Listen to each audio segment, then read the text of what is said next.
The engine is idling, a gentle, rhythmic putter-putter that is almost lost in the rush of wind through the bracing wires. 2,000 feet above the dark, snow-dusted plains of the Taman Peninsula. The 12th of June, 1943. 0130 hours. The air in the open cockpit is a physical blow, a shard of Arctic cold that numbs the face and seeps through the layers of her leather flight suit. In the front seat, the pilot, Junior Lieutenant Yevdokia Pasko, holds the aircraft steady, a fragile machine of wood, wire, and fabric. In the rear cockpit, her navigator, Katya Ryabova, leans out into the slipstream, her eyes straining to find a landmark in the monochrome landscape below. Their aircraft, a Polikarpov Po-2 biplane, is a ghost. It carries no defensive armament, no radio, no parachutes. Its only weapons are two small bombs nestled under its lower wings. Below them, a German infantry encampment sleeps, oblivious. Pasko throttles the engine back further, to a near-silent whisper. The aircraft begins to glide, a slow, controlled descent. The only sound now is a soft, eerie whistle as the wind moves through the wires. It is the sound that has earned them their name, the sound that has become the last thing thousands of German soldiers on the Eastern Front ever hear. We believe that the history of aviation is written not just in grand battles, but in the quiet, procedural execution of impossible tasks. If you agree, please consider liking this video and subscribing to the channel. It is your support that allows us to preserve these vital stories. We also want to know where you are watching from. Whether you are a pilot, an engineer, or a student of history, your voice is a critical part of this community. Please leave a comment below. I read every single one. The war on the Eastern Front in 1942 is a conflict of unimaginable scale and brutality. It is a war of scorched earth, of vast distances, and of human attrition on a level never before seen. The German invasion, Operation Barbarossa, has carved deep into the heart of the Soviet Union. The Red Army, reeling from the initial shock, is engaged in a desperate, existential struggle for survival. In this total war, every resource of the Soviet state is mobilized. Factories are moved east of the Urals. Citizens are conscripted. And for the first time in modern history, a nation makes the decision to officially deploy women in frontline combat roles. The catalyst for this revolutionary step is Marina Raskova, a famous Soviet aviator and national hero. She uses her influence with Joseph Stalin to advocate for the creation of all-female air regiments. The proposal is met with deep skepticism from the male-dominated military establishment, but the desperate need for pilots and the political value of such a move are undeniable. In October 1941, Stalin gives the order.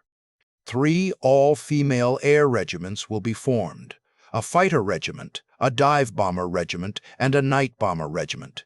The unit, designated the 58th 8th Night Bomber Regiment, would become the most famous and the most feared. The challenge is immense. The women are drawn from civilian flying clubs, universities, and schools. They are students, teachers, and factory workers, most of them between 17 and 26 years old. Their training is truncated, a hurried and intense course designed to turn them into combat aviators in a matter of months. They are given the most basic, obsolete aircraft available, the Polikarpov Po-2. The Po-2, known as the kukuruznik, or corn cutter, was never intended for combat. It was designed in the 1920s as a crop duster and a primary trainer. It is a biplane, constructed of a wooden frame covered in fabric. Its single, 5-cylinder Shpetsov M111 radial engine produces a meager 110 horsepower, giving it a top speed of just over 90 miles per hour slower than many of the cars of the era. It is, by the standards of 1942, a flying antique. It has no armor to protect the crew, no radio for communication, and in the early days, no parachutes to save weight. Its only armament is a pair of bombs, weighing between 100 and 500 pounds, carried on racks under the lower wings. To send such an aircraft into combat against the modern German war machine seems suicidal. The Luftwaffe, with its Messerschmitts and Focke-Wulfs, its radar and its sophisticated anti-aircraft defenses, should have swept these fragile biplanes from the sky. But the Soviet command and the women of the 588th understood that the aircraft's greatest weaknesses were also its greatest strengths. Its slow speed made it incredibly maneuverable, able to turn on a dime. Its minimal metal construction made it difficult to detect on German radar. And its slow stall speed, less than 40 miles per hour, allowed it to be flown at treetop height, navigating through valleys and forests that were inaccessible to faster, more modern aircraft. They would not fight the Germans on their terms. They would create their own. They would become ghosts, haunting the night. The crews of the 588th were two-person teams, a pilot in the front cockpit, a navigator in the rear. The navigator was, in many ways, the commander of the mission. She was responsible for the flight path, for identifying the target, and for aiming and releasing the bombs. The pilot was the technician, the master of the machine, responsible for placing the aircraft exactly where the navigator needed it to be, at the right altitude, the right airspeed, and at the right moment.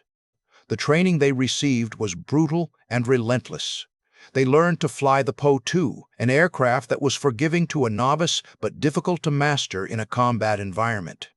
They learned navigation not with advanced radio aids, but with a map, a compass, a stopwatch, and the stars. They memorized the silhouettes of trees, the curves of rivers, the layout of railway lines. The landscape of the front was their only guide. They learned bomb aiming with a rudimentary sight, a simple calibrated device that required an almost telepathic understanding between the navigator and the pilot. And they learned to fly at night in all weather, from primitive, often muddy, front-line airfields. The women were a cross-section of Soviet society.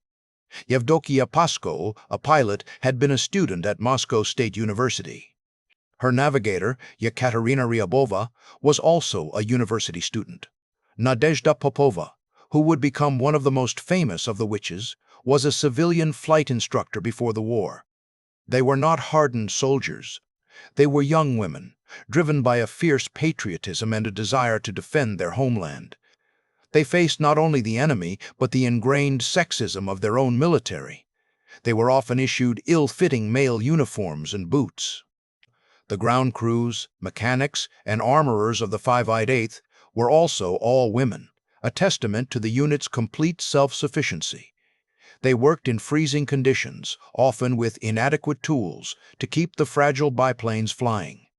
They performed engine overhauls in the open, restitched bullet-riddled fabric wings with needle and thread, and hand-loaded the heavy bombs onto the underwing racks before every flight.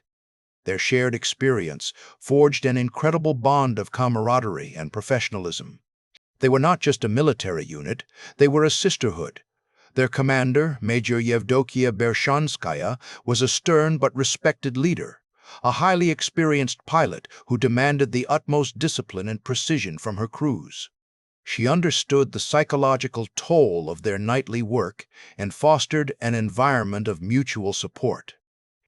In the evenings, between missions, the women would embroider, sing, and dance, moments of humanity snatched from the jaws of a brutal war.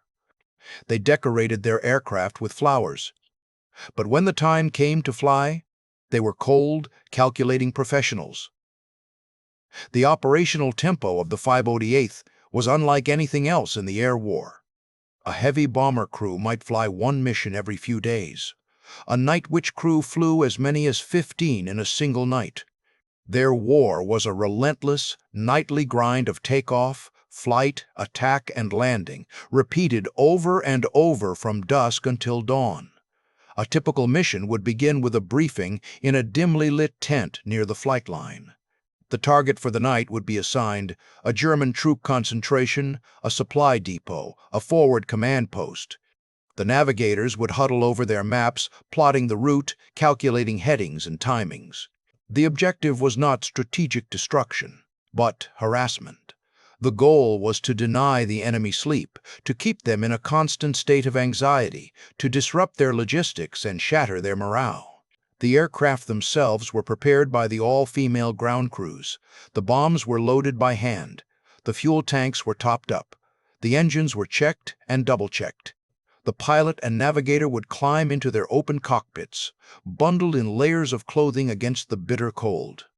Takeoff from the primitive grass airfields was a challenge in itself, especially in the mud of the spring thaw or the snow of winter.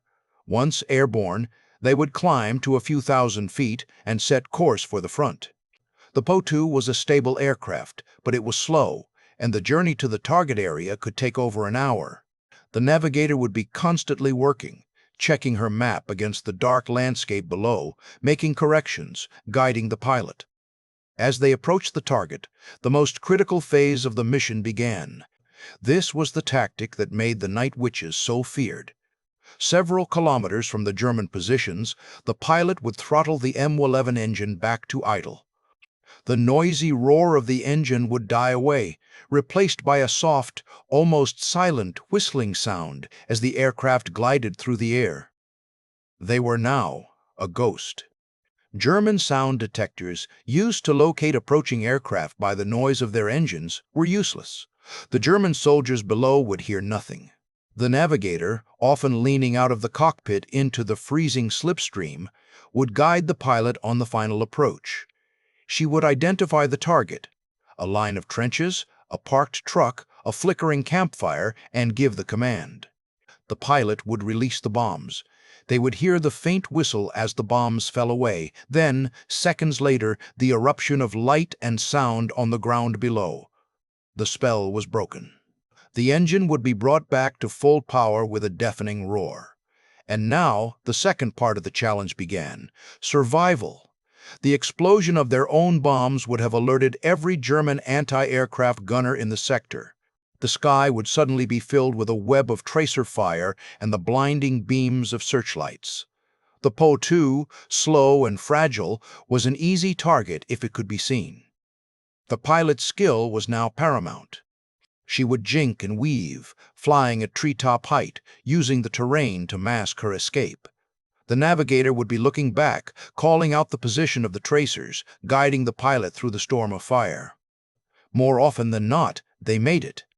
The Po-2's maneuverability allowed it to make tight turns that faster German night fighters, like the Messerschmitt Bf 110, could not follow. And if a searchlight did lock onto them, the pilots had a standard procedure. They would fly directly at the light, temporarily blinding the gunners, and then execute a sharp turn, slipping back into the darkness. They would return to their base, land, and the process would begin again. The ground crew would be waiting. The aircraft would be refueled and rearmed in a matter of minutes.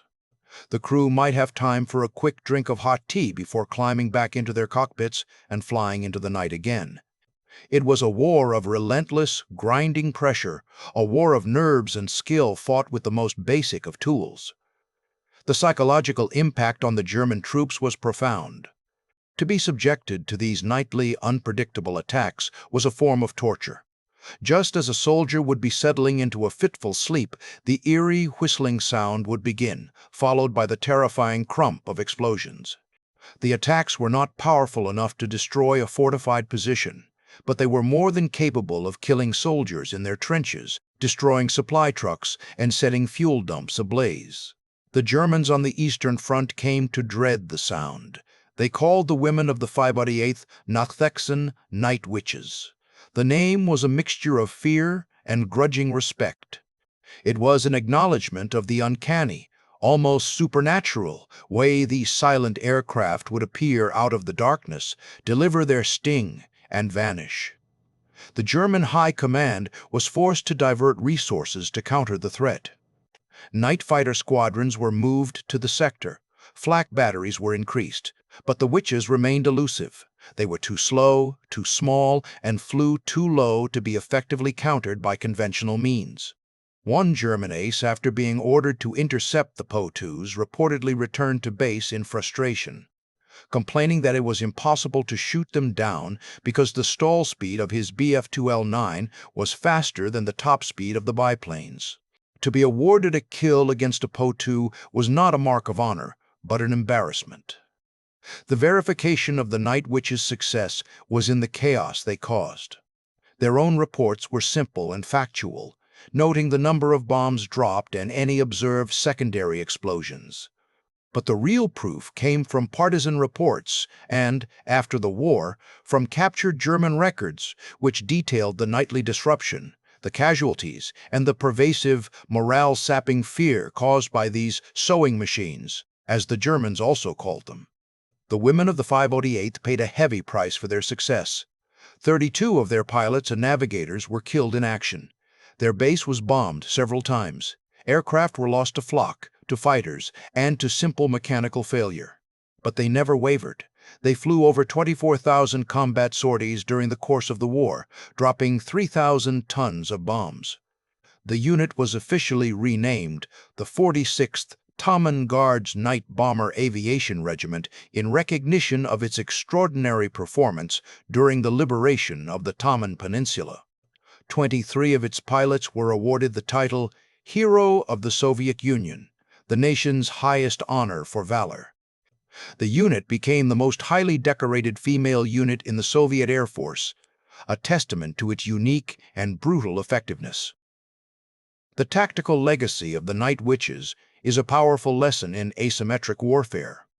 It is a perfect example of how an ostensibly obsolete technology can, when used with innovative tactics and immense skill, defeat a technologically superior opponent. The women of the 508th did not try to fight the Germans on their own terms. They refused to engage in a contest of speed, altitude, and firepower, a contest they would have lost instantly. Instead, they leveraged the unique characteristics of their slow, quiet aircraft to create a new form of warfare, one based on stealth, surprise, and psychological disruption. Their gliding attack technique was a stroke of tactical genius, a simple but brilliant solution to the problem of sound detection. The lessons learned from their operations, the value of harassment bombing, the importance of psychological impact, the effectiveness of low-tech solutions, have been studied by military theorists ever since, but their most profound legacy was social. The Night Witches, along with the women of the fighter and dive bomber regiments, shattered one of the most deeply entrenched prejudices of the 20th century. They proved, beyond any doubt, that women could perform in sustained, high-intensity combat roles with a skill, courage, and professionalism equal to any man. They were not just pilots, they were warriors.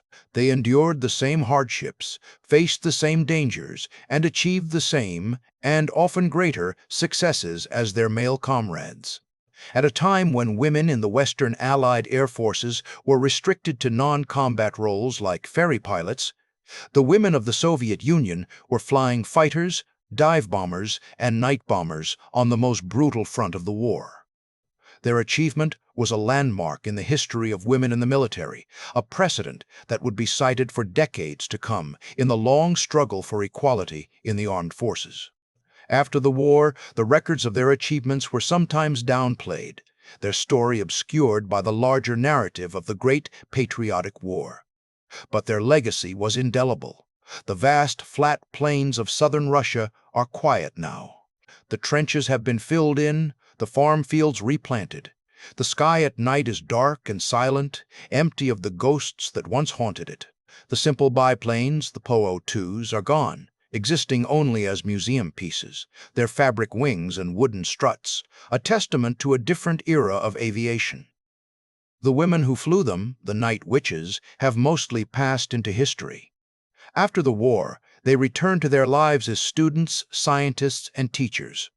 Some, like Nadezhda Popova, would speak of their experiences, ensuring their story was not forgotten. Theirs is not a story of technological marvels or grand strategic victories. It is a story of human courage and ingenuity in their purest forms. It is a story of how a group of very young women, armed with nothing but obsolete training aircraft and an unshakable will to defend their homes, became a legend.